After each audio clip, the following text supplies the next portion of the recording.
some big-time change.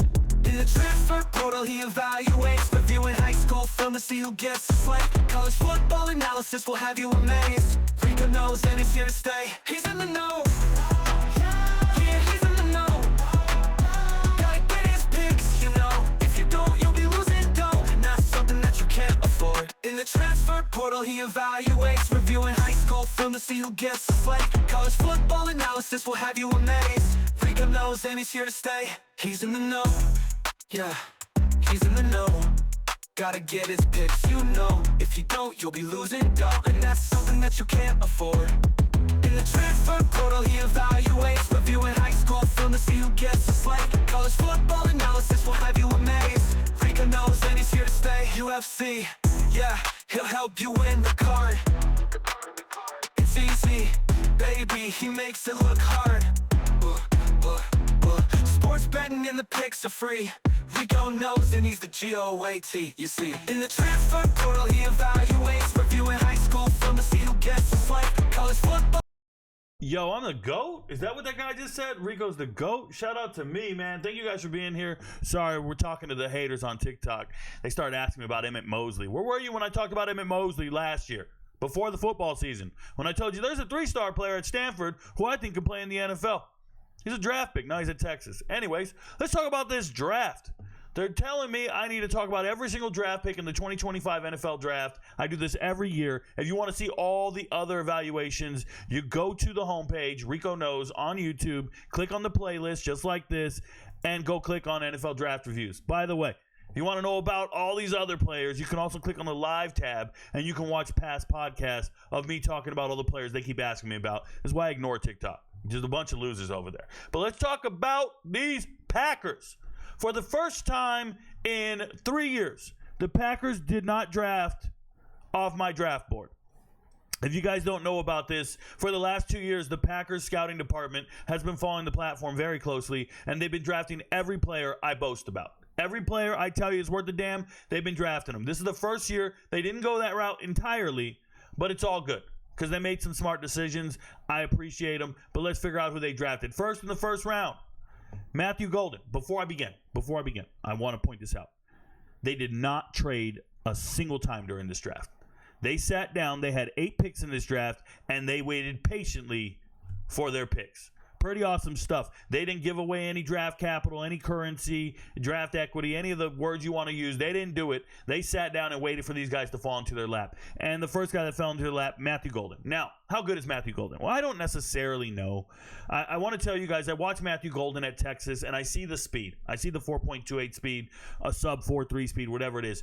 Listen to me, man. I've watched a lot of tape on Matthew Golden. I think it's really awesome the way he rose to the occasion for Texas, and he looked the part. But I also think that if you go back and you deep dive the tape, he wasn't the best wide receiver at Houston. And in a weird coincidence, they just signed Sam Brown, who was the best receiver at Houston, as an undrafted free agent. They just signed him just a couple days ago. Okay, no signing bonus. But the thing I'm trying to point out here is maybe Golden's in camp, and he's telling the coaches, yo, you want another receiver? I know a guy who wasn't drafted, and he's the bee's knees, and it's Sam Brown. Now, Sam Brown left Houston, went to Miami, but didn't get drafted. So Matthew Golden, for me, he looks like a good player. Remember, they just cut Lydetrick Griffin, the former Mississippi State return guy. They just got rid of him. So Savon Williams or Matthew Golden could help you in the return game for sure, especially now that the NFL has touchbacks that are going to be 35-yard line. If you do a touchback, it goes to the 35. So now you really got to kick it to these guys, let them return it. That's cool. Matthew Golden's sweet in that regard, but obviously everybody's excited. And rightfully so. He's the first-round wide receiver they've drafted in a very long time. As a matter of fact, I can't remember the last time they drafted 2 wide receivers in the top 3 picks, and my memory is pretty good, right? So I don't know what's happening, but they're out there trying to get weapons for Jordan Love. Congratulations, you did it. You went out and got him some weapons. Was it a reach? Was it the guy they should have got? I don't know about all that. I'm not going to go there. I'm just saying congratulations to Packers fans. You can never tell a Packers fan or any of these fan bases they had a bad draft. You can't tell them they chose the wrong player or anything of the sort. Everybody had the greatest draft they could have ever had of all time. If you read the comments on every one of these videos, every fan base is convinced they made the best draft picks of all time. And I got news for you. The reality is, many of you didn't. That's the reality. Okay? I don't love this draft, but it's all good. Shout out to Matthew Golden. Good luck. Shout out to Packers fans who are going to be all butthurt. But, get him where you fit in. Next pick, they take Anthony Belton, 6'6", 336, an enormous man. His nickname is Escalade. He went to JUCO initially. He's a little older than most of the prospects, but he's also really big. His greatest attribute is his size. You can't teach it. I don't like it, but it is what it is. So they tell me he's going to move interior. They want massive guards. They want massive tackles. They just want a mauling offensive line to go out there and just make way for this running game. More power to him. Anthony Belton helps you there. Big man. Going in the second round, quite a reach. Quite a reach. I didn't have him in the second round, but it is what it is. You're not going to find 6'6", 336 growing on trees anywhere. It's okay. Not the end of the world. I think he's a potential starter. I'll take it. Next pick, A+. A+, don't care what you say, especially because other teams were drafting other wide receivers that weren't as good as Savon Williams. Savon Williams, I believe the Packers wanted to take a wide receiver in this draft, and they evaluated all the wide receivers. Like I tell you guys, they look at their positions of need, and they go and get them, and they go and evaluate them, and they go, okay, we're going to draft a guy at this position. And then a couple rounds later, they start looking around the draft room, and they go, hey, hold on. We need to still draft this guy. Every team has done this to this point. Essentially, every team did the same thing. They double up on a position of need because they did so much evaluation on that position that they can't stop. Will Johnson, Denzel Burke, doubled up. Edge rusher or defensive lineman for the edge rushers for the Falcons, same thing. They got Pierce and Walker back to back because they evaluated them, and they did safeties back to back. Ravens, what'd they go and get back to back? Well, they got a little bit of everything. I shouldn't say the Ravens did a good job, but they actually got 2 tackles right there. Emory Jones, Carson Vincent. It's a way of, like when you start racking stacking these guys, they go, yo, we really need them. They got 3 corners. The Bills drafted 3 corners. They knew they needed them. They got 2 defensive tackles, 2nd and 4th round. They evaluated one position group and said, this is what we need. So they went out and found those guys. Edge rushers, back-to-back rounds for the Carolina Panthers. Every team did this. Chicago didn't do it. I said every team, they didn't do it. Don't worry about the offensive tackle drafting. They spread it out. They just made a terrible pick here and there. Bengals, linebackers. Demetrius Knight, 2 rounds later, Barrett Carter. Browns, obviously they did it with quarterbacks. Browns went out there and said we need to get different quarterbacks. So they got Dylan Gabriel, 2 rounds later, Shedeur Sanders. Doubling up on positions of need is very normal in the NFL draft for most teams. Cowboys didn't do it. Broncos definitely did it. They did edge rushers back to back, and everybody keeps telling me, we don't need edge rushers. Well, okay. You drafted 2 of them. 2 guys you don't need. You bum-ass fans, bro. Guards, Ratledge, Frazier. Now, for Miles Frazier, they just had their center retire. Miles Frazier might move over to center and start some games. Who knows? Shout out to the Lions. So we got the Packers here. They go and get 2 wide receivers in the first 3 rounds. Not mad at them. Savon Williams, 6'4", 222. A lot like that guy Patterson. Was it Cordero? What's the guy's name? The kickoff returner, wide receiver, running back. Cordell with a C, right? Cordell Patterson. Dude who can do everything. Yeah, that's Savon Williams. He can do everything. He can help you with the turn game. He's enormous. I think he's better than Pat Bryant, who went off the board ahead of him. He's way better than Tisla, who went off the board ahead of him. Savon Williams is him. I watched tape. I told MVPs right away. This is my number 2 wide receiver in the draft. What? Yes, my number 2 wide receiver in the draft. Don't care. Watch tape. Absolute monster. Stud. And I think that when the Packers went to draft, they got Golden. They felt good about it. They go in the second round. They get their big Belton. They get their big offensive lineman. Then they're sitting in the 3rd round, and they're going, holy shit, this guy's still on the board? We got to take Savon. We don't even need him. We'll take him. We'll take him. We don't need him. We'll take him. Awesome stuff. What a great pick.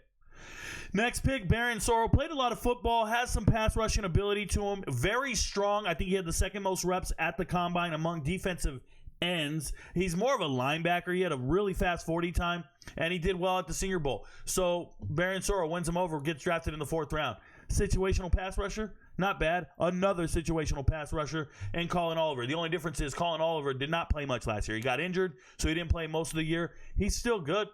He's still good. He's another one of these off-ball linebackers. They're kind of similar, both of them. They're very similar to me. And he can go out there, and he's a little undersized for a pass rusher. Maybe what is Hafley running? Hafley, is he running a 4-3? I don't know. But if he's running a 4-3, Colin Oliver can play outside linebacker in that defense. Warren Brinson, not a good football player. I don't care what anybody says. This man, they say he only started 8 games at Georgia. Let me put it to you in perspective, okay? He was at Georgia for 5 years. 6'5", 315. He was there for 5 years. Started 8 games. He not starting for you. What's his situational use? This is a terrible pick. I don't think he makes the team. I don't know what's going on with that. He's huge. Might make the team because he's huge. They just want big bodies everywhere. That doesn't work for me. Okay? Terrible pick. Micah Robinson, pretty terrible pick. I'm not a Tulane defensive back at all. This is for a Furman defensive back, and when I watch the tape, nothing stuck out to me. I don't even get the pick. Don't get it. I didn't have him anywhere on my board, and you know I go and evaluate every single player I think is going to get drafted. Nowhere. Nothing. John Williams, a starter. And let me explain this to you guys. He started at left tackle for Cincinnati, John Williams. They have a tendency to go out and sign left tackles and then move them interior, move them all over the offensive line. And the reason the Packers do this, they sign left tackles. Look, they just started a 7th rounder at left tackle this year. They've got defensive backs that were drafted in the 7th round, playing 700 snaps a year, 500 snaps a year. It's crazy. The thing is, they're finding hidden gems late in the draft, but please understand that they're signing left tackles because typically in college football, the left tackle is the best offensive lineman on the team. That's what it is. They look at a team, and when they go evaluate those offensive linemen, the left tackle is the best one on the team. So just go sign some left tackles, and then let's see if they're professional enough to become other positions. Can we put them on the practice squad and develop them to then be cross-trained? And now we can utilize them accordingly. We don't want to carry that many offensive linemen on the active roster for a number of reasons. Okay, hopefully, if you guys weren't aware, most position groups rotate, not offensive linemen. You don't want rotating at the defensive line, rotating like crazy. Linebackers, defensive backs, wide receivers, running backs, tight ends, not quarterback, and not offensive line. Those should not be rotating. So they want to go into an active roster with the least amount of players possible. That means versatility in your backups. It doesn't look like a bad pick. So once again, if you are a Packers fan, you're probably convinced you found a weapon that you can use every day on Sunday. You're excited for it. Shout out to Matthew Golden. And I'm excited for Savon Williams. You got 3 starters in this draft as far as I'm concerned. And that's all you can really ask for. If you go out and evaluate NFL drafts from years past, you won't even recognize the players that were drafted in the 2nd, 3rd, and 4th round. Sometimes you won't even know the names in the 1st round. So for everybody to try to tell me that their team got the draft right over and over and over, I just look at you and say, well, it's literally impossible. It's not true. Not everybody got their draft picks right. And it's my job to evaluate them and tell you who did and who didn't. Right? So that's where I'm at on that. I don't think they got their draft picks right. For the most part, some of these guys aren't going to make the team. That's how I feel. Your friends don't know, but Rico knows. Shout out to the haters, man.